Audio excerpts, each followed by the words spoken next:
The Resident Evil series is something I've really gotten into over the past year. I never played any of the games before when I decided to try out Resident Evil 7, which I loved, and that led to me playing Village as well, which I also really enjoyed. And I wanted to go back and play some more games in the series. Of course, I know a lot of fans in the series' favorite game is Resident Evil 4, which is getting a remake in March. So to prepare for that, I wanted to go back and play the original Resident Evil 4. However, first I wanted to try out the RE2 remake to better understand the story and characters, as Leon is also the protagonist for RE4. So just to make it clear, I did not play the original Resident Evil 2, and I went into this remake with pretty much no expectations and a fresh perspective. After I finished the game, I did look up a quick summary of what was different from the original though. And yes, I did play through both Leon and Claire's stories so I could get the true ending. I played through Leon's first, so I'm going to start by talking about that. Now, like I said, I hadn't played any of the older Resident Evil games before, and while I knew who Leon was just because he's such a popular character in the gaming community, I knew virtually nothing about his story. Leon's story begins as he's called into Raccoon City for essentially his orientation/induction into the RPD. However, of course, on his way there, he discovers the city is under a massive outbreak where almost everybody has turned into zombies. Pretty standard in terms of how zombie apocalypse type stories go. However, what really I think helps set Resident Evil 2, and I guess the series in general, apart from the crowd, are its characters. It didn't take long for me to get invested into these characters. Leon is the young and naive rookie cop who wants to help and save the people of Raccoon City, who has very calm reactions to extreme situations, I might add.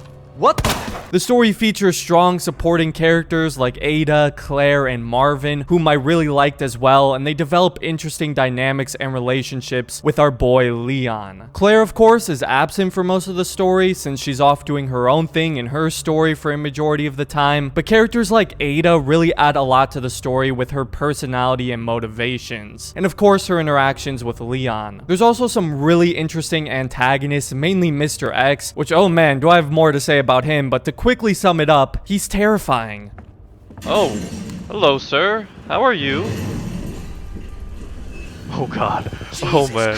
Oh no. Okay. There's this underlying mystery behind the source of the outbreak that slowly unravels as you progress through the story. It's a really thrilling and intense journey throughout, and while it's nothing crazy deep or intricate, I still really enjoyed the story and the sense of journey and adventure you get by the end. Then of course there's also Claire's story, which is just her point of view of the night. While Leon is trying to put an end to the outbreak and save the city, Claire is just looking for her brother Chris Redfield, who of course is another one of the main characters in the Resident Evil series. Claire then ends up discovering a little girl, Sherry, who's lost her parents, as Claire does everything in her power to protect Sherry and keep her safe. Again, the characters are really what made this game's story for me, and Claire and Sherry make a great duo, just like Leon and Ada did in his story. And watching as their relationship develops while learning more about the mystery behind the outbreak makes for another great story. Really, the only thing I didn't like about it was the inconsistencies between Leon and Claire's stories, since the events don't line up, which I would assume means one of the stories is canon while the other is loosely canon. I get it, it's a video game and they had to use a lot of the same locations for both Leon and Claire's story, but I don't really understand why they couldn't create two stories that fit with each other, since Leon and Claire don't meet up that often anyway. It also confuses me as to which story is the actual true events. Don't get me wrong, both stories individually are still great, but the inconsistencies with the timeline and timing of everything sort of bothered me.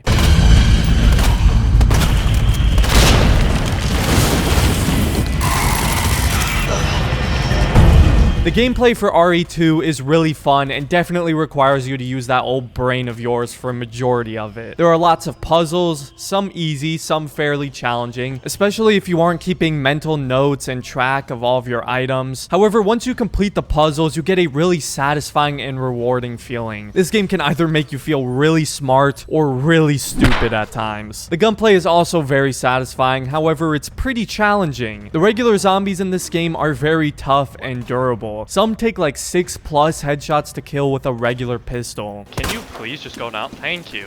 Die. Oh my, just die.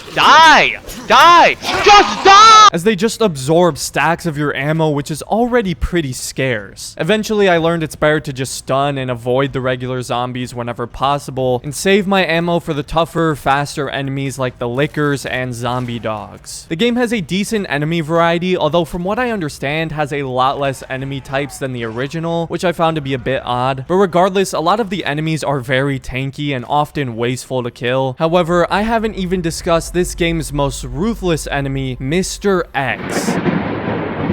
Mr. X is absolutely terrifying to go up against and deal with. Come on, come on. Oh god.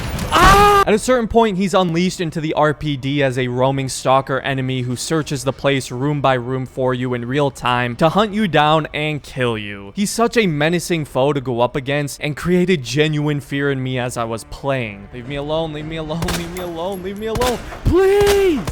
The way they designed him was absolutely brilliant. In fact, I think he was actually my favorite part of the entire game. You can hear his loud, emphatic footsteps as he stomps throughout the map searching for you, and he forces you to constantly be aware and afraid of his presence. I don't like that. Ah! God! He can hear whenever you shoot your weapon and will head over to that area. Sure, Jack Baker and Lady Dimitrescu were scary roaming enemies, but this guy takes the cake. Alright. I gotta get out of here. Oh, this way. Oh, come on! Oh, what is that?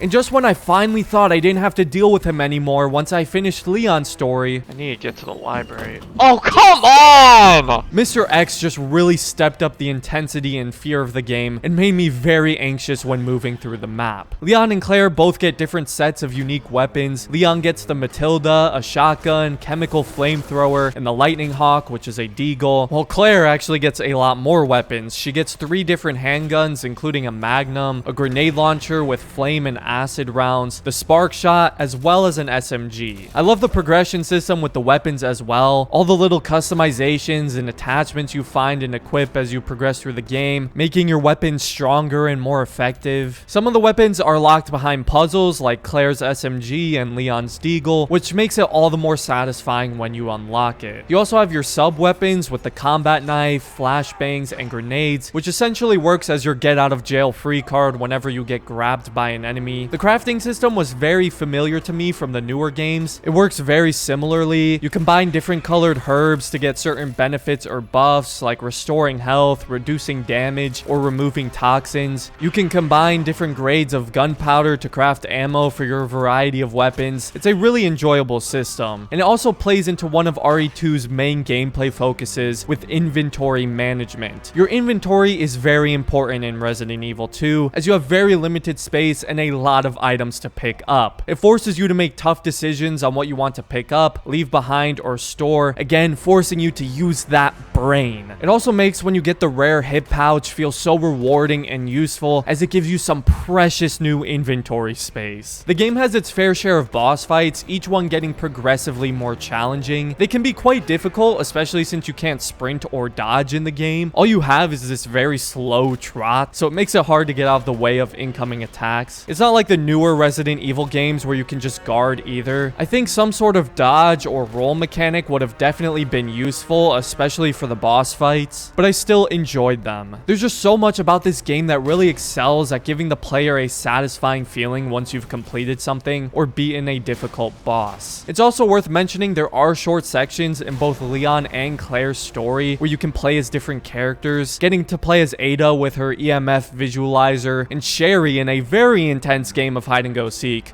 Oh, man.